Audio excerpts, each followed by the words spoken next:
wabarakatuh. Selamat siang semuanya Bapak Ibu. Kita langsung saja nomor 1 nggih. Soal nomor 1.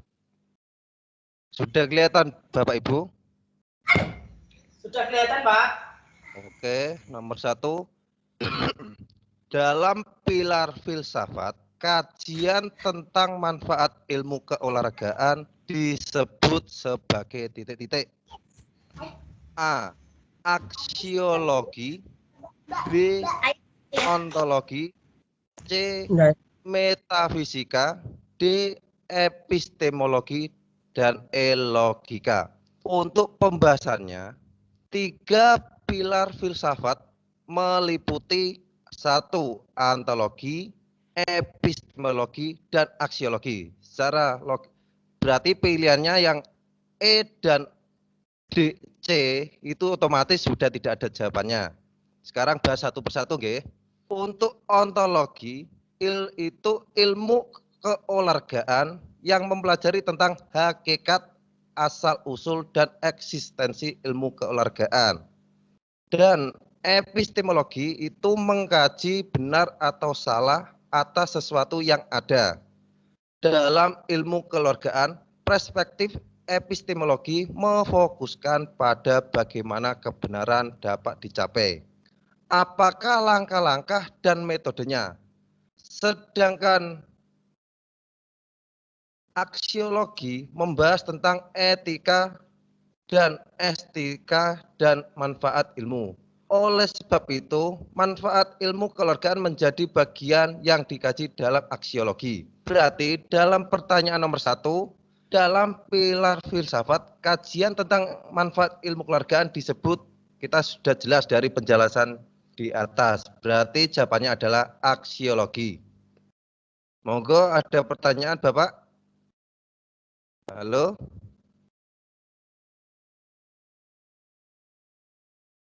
Halo? Halo? Lanjut, Pak. Oke, sekarang nomor 1 sudah jelas semuanya?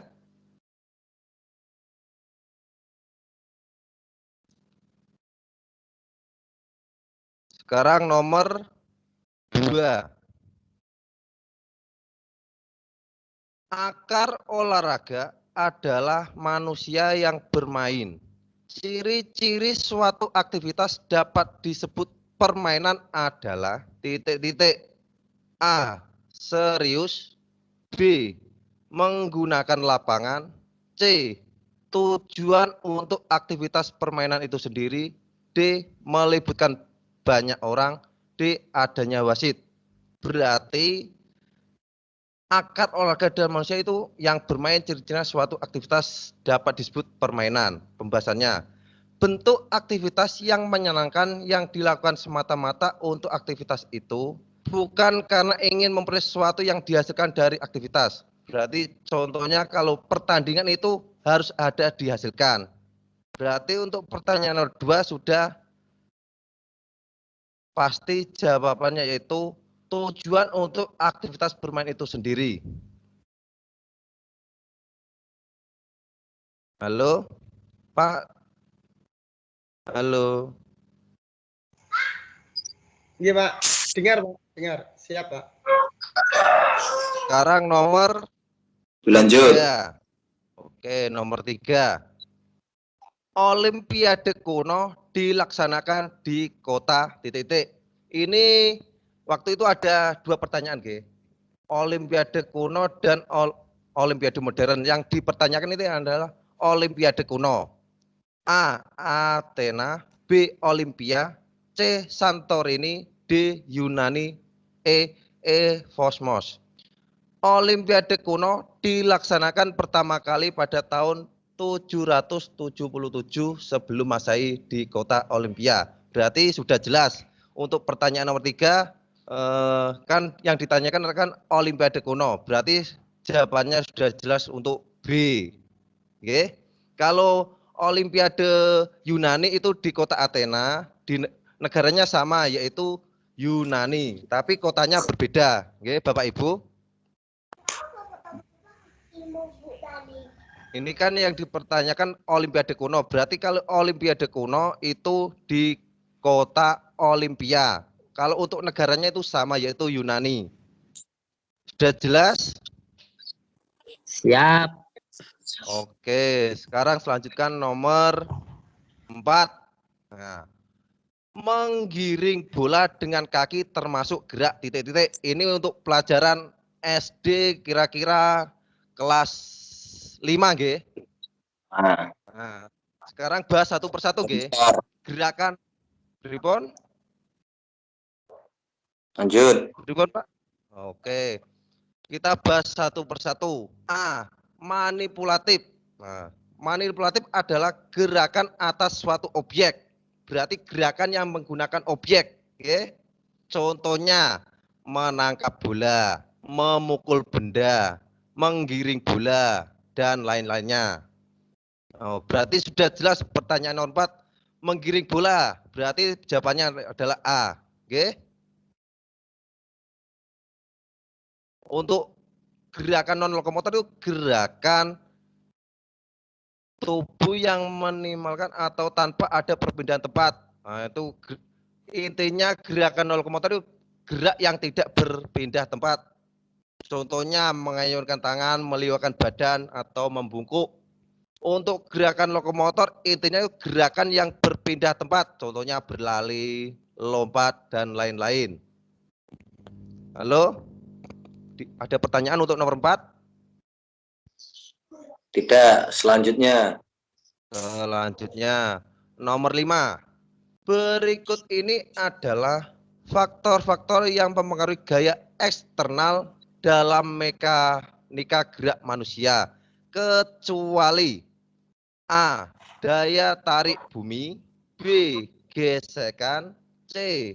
Gaya reaksi dari tanah, D. Tahanan udara, E. Kontraksi otot. Nah, ini kan faktor-faktor yang mempengaruhi gaya eksternal. Kita bahas dulu ya. Dalam aktivitas olahraga, gaya itu berasal dari 2 sumber, Bapak Ibu.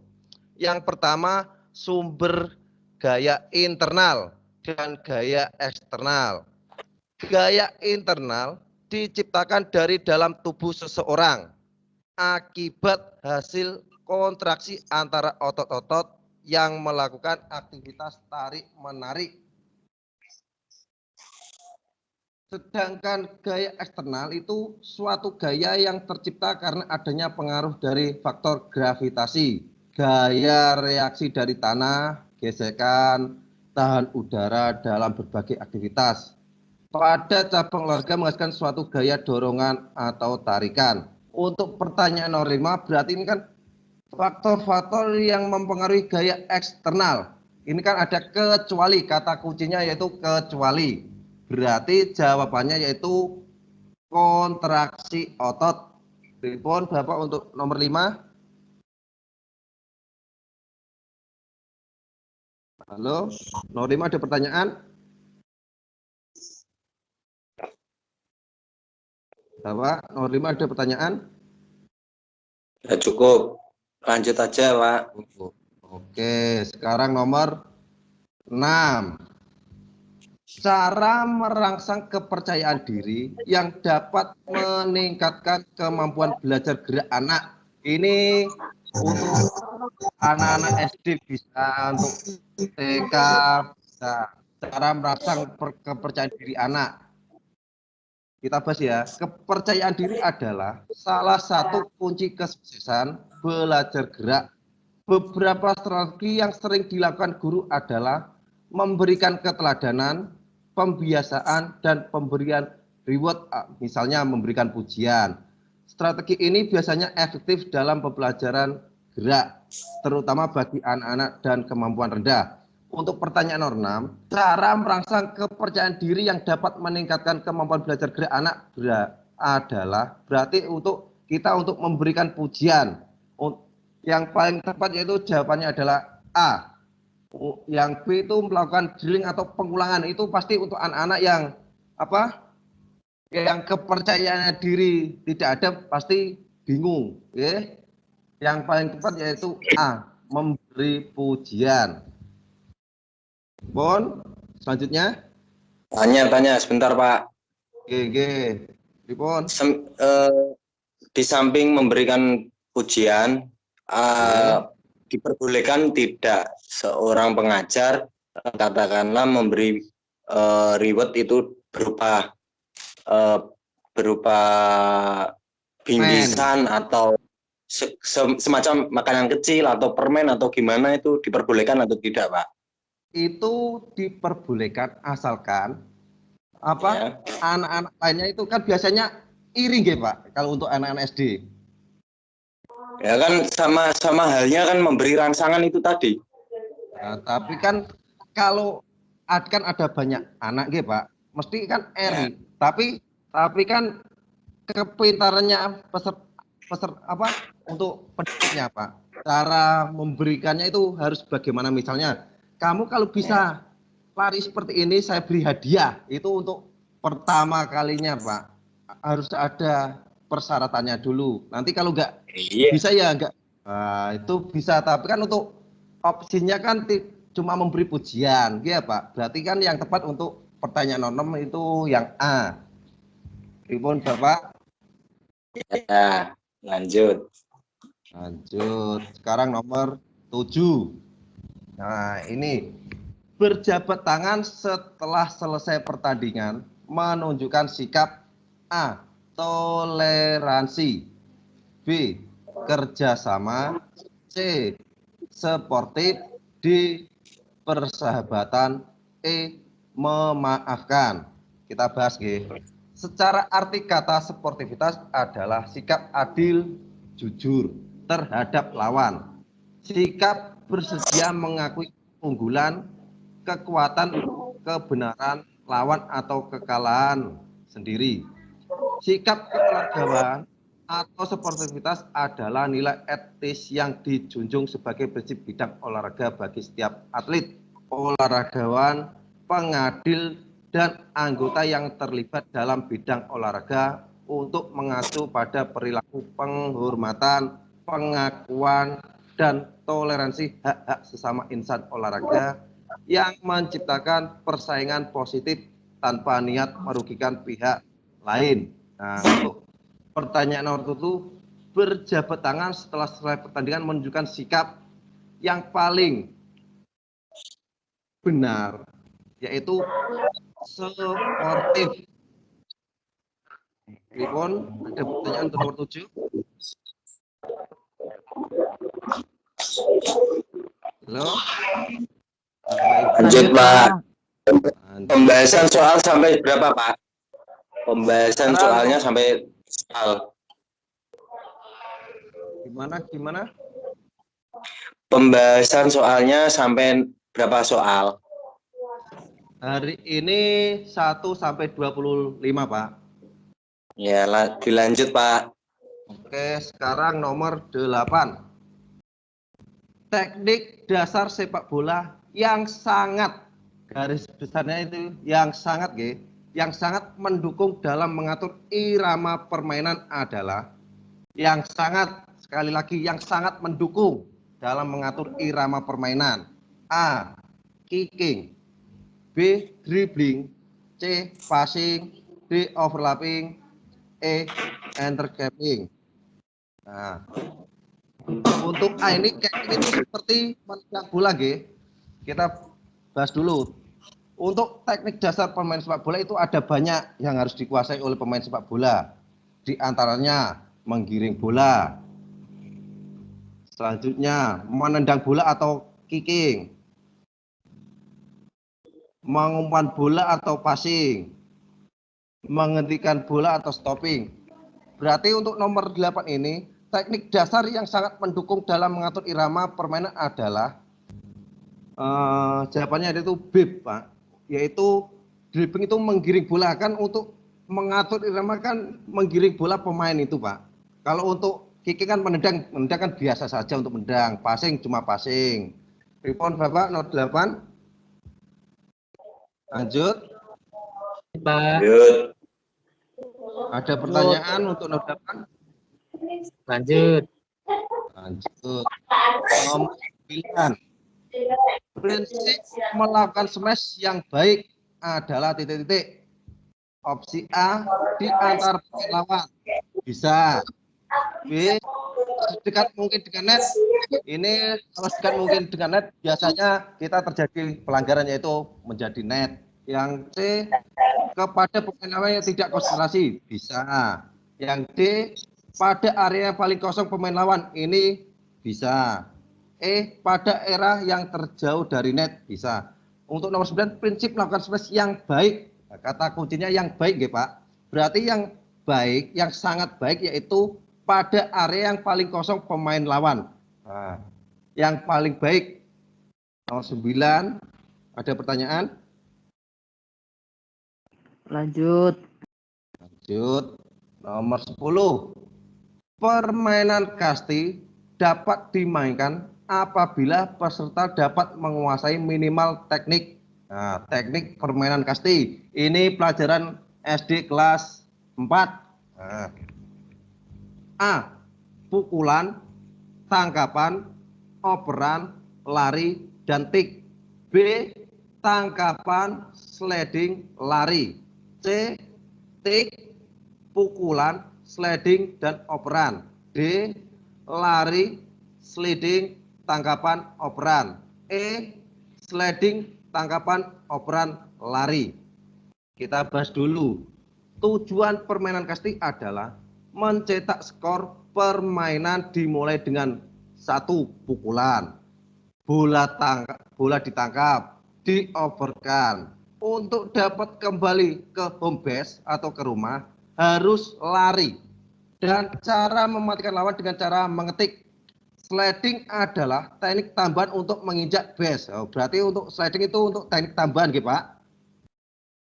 Berarti untuk nomor 10 ini yang teknik harus menguasai minimal. Berarti minimal, gitu. Berarti yang minimal yaitu pukulan, tangkapan, operan, lari, dan tik. Nah, berarti untuk nomor 10 yang opsi yang paling benar yaitu yang A. Ada pertanyaan untuk nomor 10? Lanjut. Lanjut. Nomor 11. Push up merupakan jenis latihan untuk melatih kekuatan titik-titik. A. Otot lengan, bahu, dan dada. B. Otot kaki, perut, punggung. C. Otot punggung dan tangan. D. Otot perut dan dada. E. Otot bahu dan kaki. Saya sekarang mau tanya sama Bapak Ibu guru dulu, nggih. Push up itu sudah tahu semuanya gerakan push up? Halo, Bapak Ibu. Oh, berarti dengan pon ini soal yang paling mudah menurut saya, nggih. Berarti yang paling benar, yang paling benar yaitu otot lengan, bahu, dan dada, nggih. Pasti Bapak Ibu untuk nomor 11 ini pertanyaannya jawabannya benar semua. Nomor 12. Nah, ini yang mungkin yang membingungkan pada ibu-ibu karena yang tidak menyukai untuk bulu tangkis. Berikut ini adalah teknik yang kurang tepat.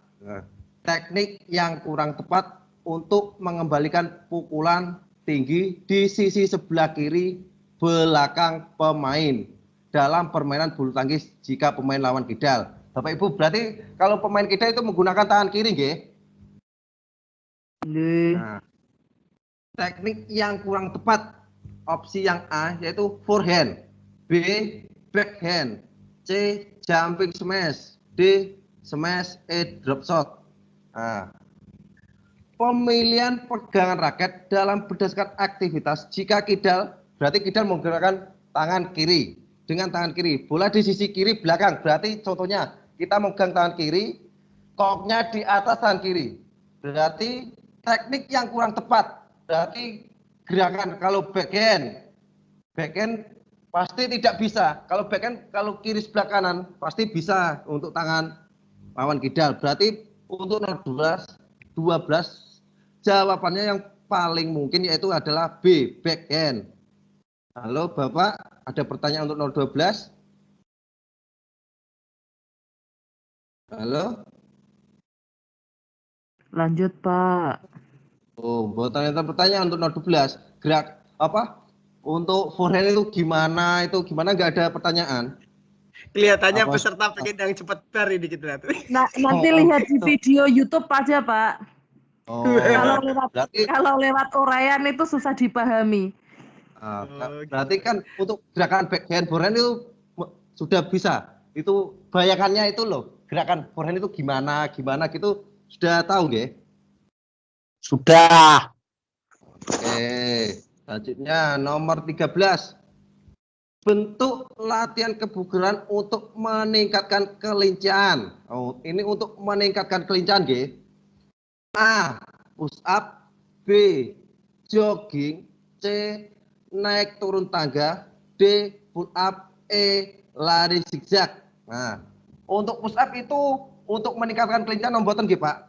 Kalau push up itu untuk meningkatkan kekuatan otot. Kekuatan otot bahu, tangan. Nah, kalau B jogging itu untuk daya tahan. Oke. Yang C naik turun tangga itu kekuatan otot tungkai atau otot kaki. Yang D pull up itu tahu pull up, Bu? Basa Tahu. Jawane rengen nggih pull up Rengen. itu. Rengen. Nggih, rengen basa Jawane rengen. Yang E lari zigzag. Lari zigzag itu lari sing menggak-menggok kuwi ya, Bu. Ngerti ya? Berarti untuk meningkatkan kelincahan yaitu yang paling tepat yaitu lari zigzag.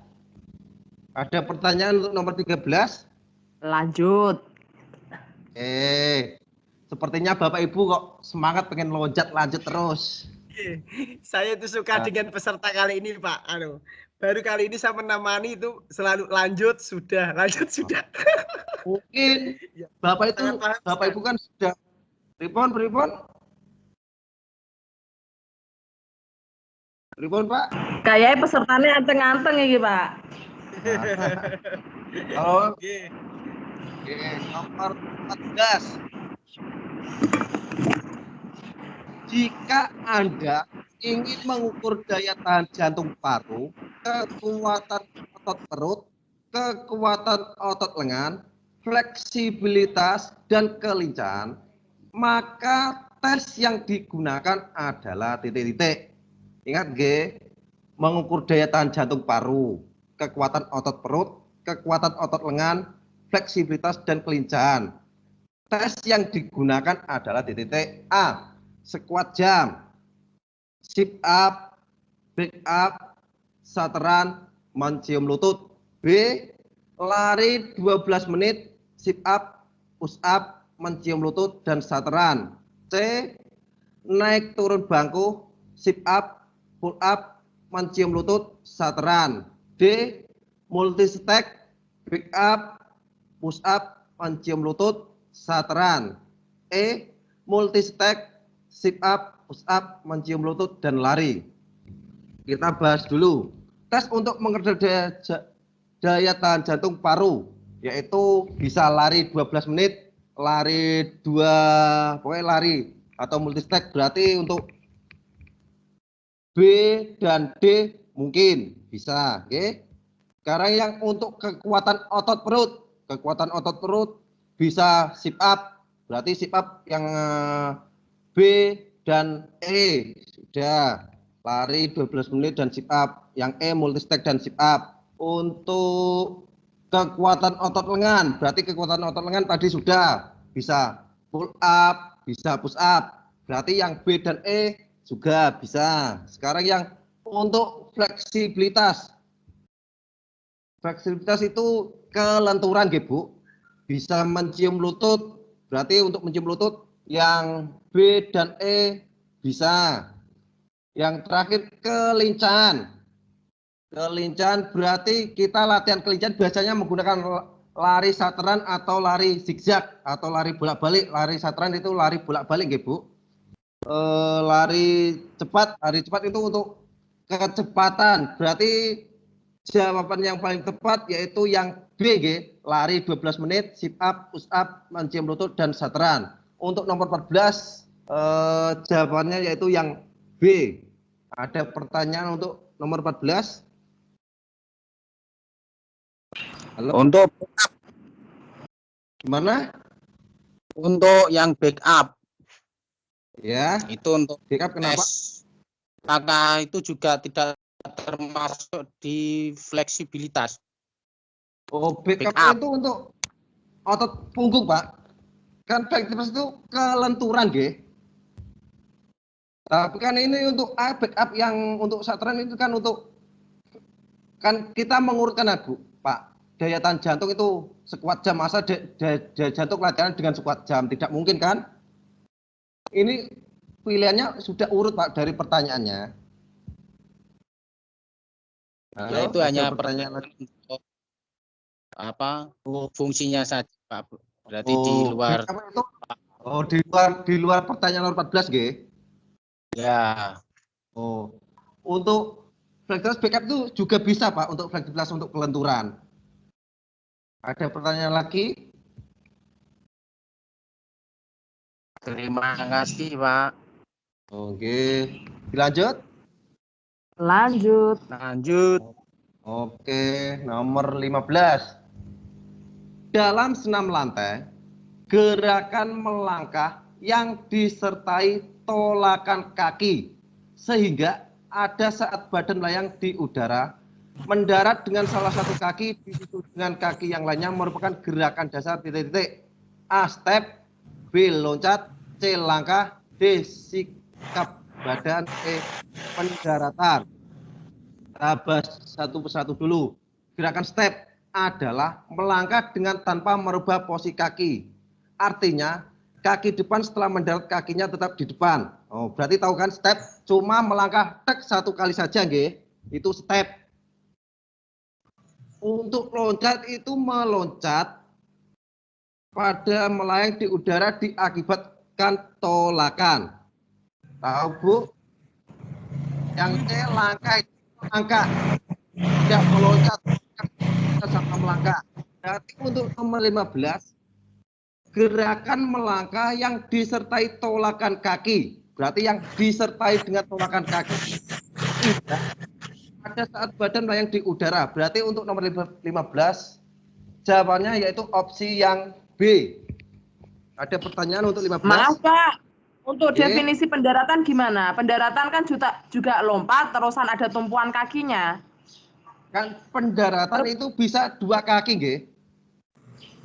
Ini kan Iya. pertanyaannya, gerakan melangkah yang disertai dengan tolakan kaki, nggih, melayang di udara, mendarat dengan salah satu kaki. Kan kalau pendaratan itu biasanya menggunakan dua kaki, nggih. Untuk pendaratan kan biasanya juga satu kaki, Pak. Bisa. Biasanya, Bu, untuk pendaratan itu pripun? Maaf Pak Ahmad, Yeah. tolong dijelaskan perbedaan dulu antara loncat dan lompat. Mungkin itu yang bagi kita yang di sini biar tahu antara loncat itu menggunakan satu atau dua kaki, lompat itu menggunakan dua atau satu kaki. Dengan logika saja. Terima kasih. Untuk lompat kata, berarti lompat kata kan kalau lompat itu menggunakan dua kaki nggih Pak awalannya, tidak menggunakan awal, cuma menggunakan dua kaki. Masa ada loncat kata kan tidak ada. Berarti kalau loncat itu menggunakan satu kaki. Hanya satu. Kalau lompat dua kaki tumpannya. Pripun Pak? Berarti kalau pendaratan dengan satu kaki tidak bisa dinamakan pendaratan ya Pak? Ya bisa, tapi kan ini pertanyaannya Bu, gerakan melangkah yang disertai tolakan. Kan gerakan melangkah yang disertai dengan tolakan. Kalau pendaratan cuma mendarat. Ya Bu. Mendarat kan juga ada itunya Pak, ada apa itu langkahannya dulu baru mendarat.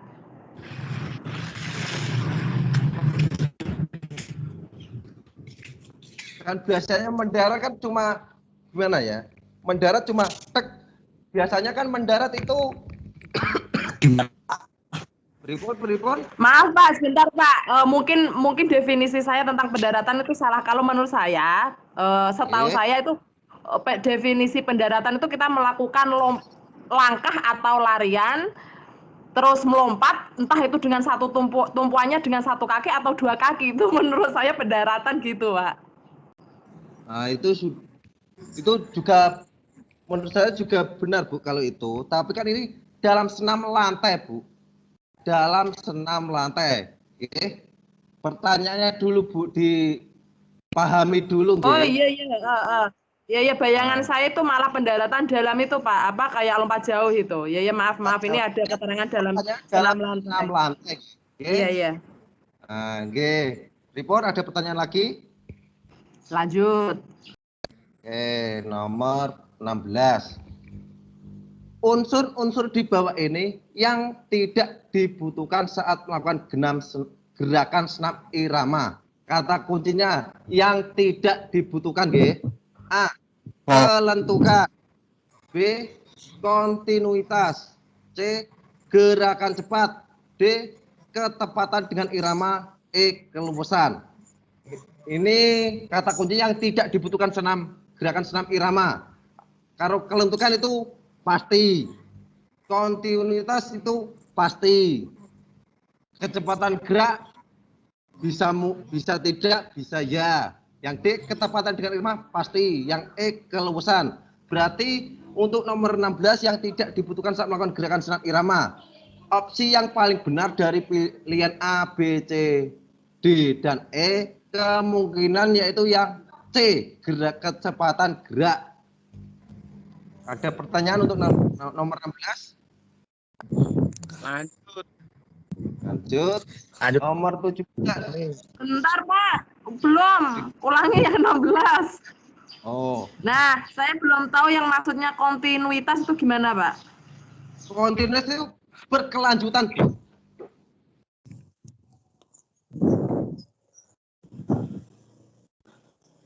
Kontinuitas itu berkelanjutan, gerakannya berkelanjutan. Tahapan gerakan gitu maksudnya? Iya, kan senam irama kan habis. Gimana habis tangannya di depan langsung anu kan itu membutuhkan gerakan yang kontinuitas berkelanjutan, Bu.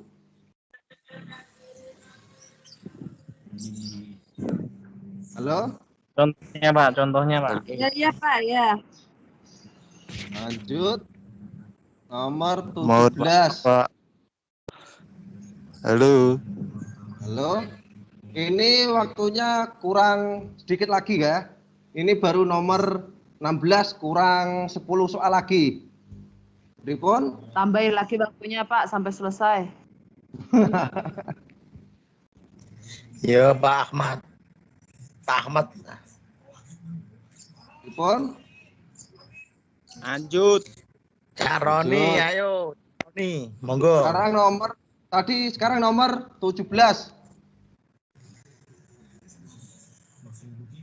Salah satu bentuk latihan aerobik gerakan high impact adalah A. Mambo, B. Lompat, C. Waltz, D. Caca, E. Langkah. Salah satu bentuk latihan aerobik high impact itu berarti gerakan dengan intensitas tinggi, cepat yang dihasilkan dari gerakan lompat, loncat, dan lari. Berarti yang nomor 17 itu sudah jelas. High impact itu gerakan yang tinggi, intensitas tinggi berarti yang lompat. Nomor 17 sudah jelas, Bapak Ibu, jawabannya yaitu yang B. Lanjut, nomor 18. Ini Buat pripun, Pak? lanjut. Pripun? Lanjut. Lanjut Nomor Pak, 18. lanjut. Keterampilan di air membutuhkan penyesuaian pernafasan di air. Nah, ini untuk renang. Berikut ini yang bukan merupakan konsep minimal pernafasan di air, yaitu kata kuncinya yang bukan, kata kuncinya yang bukan. Opsi A, setelah mulut keluar dari permukaan air, mulut tertutup dan tidak menghirup udara. Sudah pasti ini yang jawabannya A, kan ini kata kuncinya yang bukan. Nomor 18 pasti Bapak Ibu sudah tahu. Untuk nomor 18 ini jawabannya yang A. Lanjut, Lanjut. Lanjut. Kalau pertanyaan yang gampang-gampang kita lanjut saja, Nomor 19. Zat tenaga terdiri dari unsur titik-titik. zat tenaga nggih. A. Karbohidrat, lemak dan protein. B. Protein, mineral dan air. C. Mineral, vitamin dan air. D. Karbohidrat, mineral dan air. E. Protein, lemak dan air. Kita bahas dulu. Ini ilmu pasti nggih. Zat tenaga merupakan penghasil energi agar tubuh dapat melakukan aktivitas. Selain itu, juga memberi rasa manis pada makanan serta membentuk proses pencernaan atau memelancar BAB. Zat tenaga terdiri dari karbohidrat, lemak, dan protein. Contoh karbohidrat itu ada nasi, jagung, mie, dan lain-lain. Untuk lemak yaitu bisa minyak, mentega, margarin, santan kelapa, dan lain-lain. Untuk protein terbagi menjadi dua yaitu hewani dan nabati. Contoh protein nabati adalah tahu, tempe, kacang. Yang hewani itu bisa daging, keju, ikan. Untuk jawaban nomor 9 itu sudah ilmu pasti nggih. Berarti zat tenaga terdiri dari unsur karbohidrat, lemak, dan protein. Nomor 19 opsi yang paling tepat yaitu yang A. Lanjut. Lanjut. 20.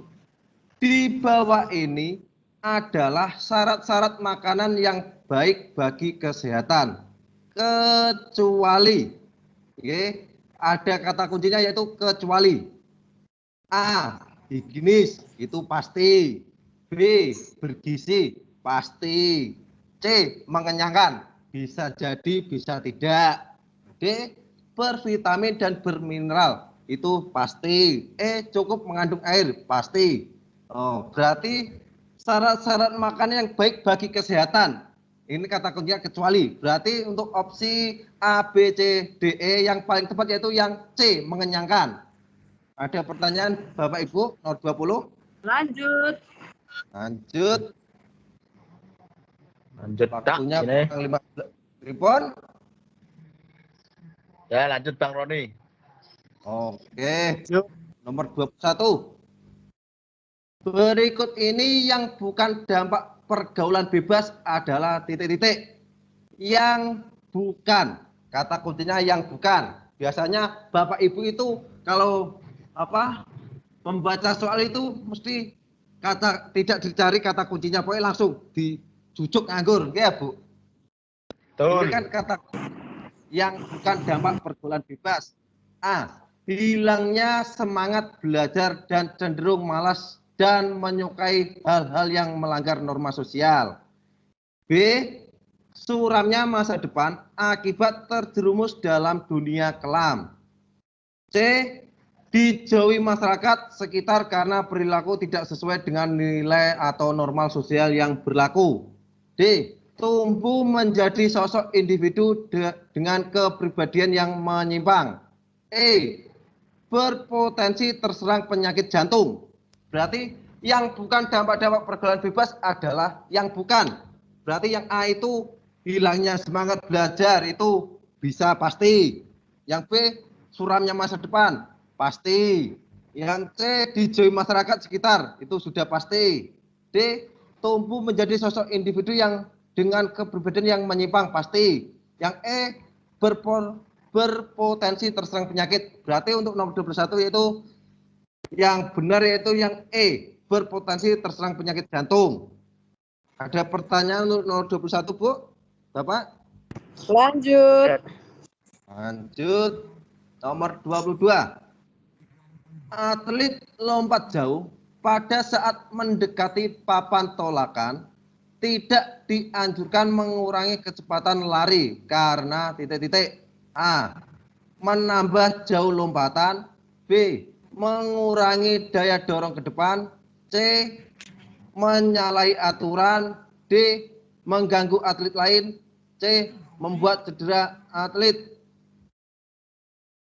Kita bahas ketika kecepatan berlari kurang pada saat akan melakukan tolakan pada papan tolakan, kemungkinan untuk mendapat lompatan jauh akan berkurang akibat dari kurangnya daya dorong ke depan. Berarti untuk nomor 22 yaitu jawabannya mengurangi daya dorong ke depan. B. Ada pertanyaan lu nomor 22? Lanjut. Cukup. Nomor 23. Terus. Data jarak awalan lompat jauh. Yulus jaraknya 5 meter. Izam 10 meter. Endik 15 meter. Edi 20 meter dan Ari 30 meter. Dari data di siswa tersebut, manakah yang berpeluang menghasilkan lompatan yang paling jauh? A. Yulus dengan jarak 5 meter. B. Izam dengan jarak 10 meter. C. Endik dengan jarak 15 meter. D. Dan E. Ari dengan jarak 30 meter. Dalam olahraga lompat jauh, semakin jauh jarak atlet dengan papan tolakan, maka akan semakin jauh pula jarak melompat yang didapat akibat dari kecepatan yang dihasilkan ketika berlari dengan jarak jauh. Berarti dari data ini, kemungkinan besar hasil lompatan yang paling jauh yaitu yang E, Ari dengan jarak 30 meter. Lanjut. Halo. Lanjut. 24. Pada saat menumpuk atau melakukan tolakan, kaki yang dipilih yaitu A. Kaki yang panjang. B. Kaki yang pendek. C. Kaki yang lurus. D. Kaki yang kuat. E. Kaki ditekuk. Pasti Bapak Ibu semuanya nomor 24 ini pasti jawabannya betul semua. Pada saat menumpuk atau melakukan tolakan, kaki yang dipilih itu kaki yang paling terkuat. Nggih, Bu. Nomor 24 yaitu yang D, kaki yang kuat. Ada pertanyaan Ripon? Lanjut. Lanjut. Nomor 25. Dalam gerakan manakah yang membedakan antara gerakan lompat jauh, gaya lompat jauh, gaya jalan di udara, dan gaya jongkok? Berarti yang membedakan lompat jauh, gaya gunting, gaya itu yang nggih untuk lompat jauh. A. Awalan. B. Tolakan atau tumpuan. C. Melayang. D. Mendarat. E. Terbang. Berarti yang membedakan untuk lompat jauh yaitu cara melayang di udara nggih, Bu. Untuk awalan itu pasti sama semua. Lari. Untuk tolakan mesti sama, tumpuannya menggunakan kaki yang terkuat. Mendarat menggunakan 2 kaki bisa. E. Terbang. Berarti untuk 25 yaitu melayang. Nah, ini Pak yang saya belum tahu, Pak. Melayangnya itu yang bagaimana untuk lompat jauh, gaya lompat jauh, dan gaya jalan di udara itu yang belum tahu saya. Nah, untuk lompat jauh kan ada beberapa gaya, nggih. Gaya lari. Kalau mau yang Ibu pertanyakan itu yang apa? Gaya apa? Bentuk melayangnya, perbedaan melayangnya itu untuk gerakan lompat jauh itu bagaimana, gaya lompat jauh bagaimana, gaya jalan di udara bagaimana. Kan itu ini yang membedakan ya? Yang membedakan, Bu. Yang membedakan itu kan yang melayang di udara itu loh, Bu.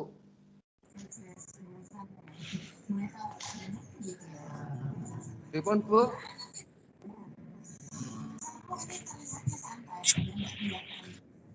Halo? Setahu saya kan sama-sama melayang gitu aja, Pak. Kan untuk lompat jauh kan untuk SMA itu ada gaya-gayanya ya, Bu. Oh iya Pak, iya. Saya ingat Paham. untuk SMA. Nah, itu yang membedakan itu melayang di udara, nggih, Bu. Untuk lari awalan itu pasti sama semua. Larinya ya seperti itu. Tumpuannya sama. Mendaratnya sama, yang membedakan yaitu melayang di udara.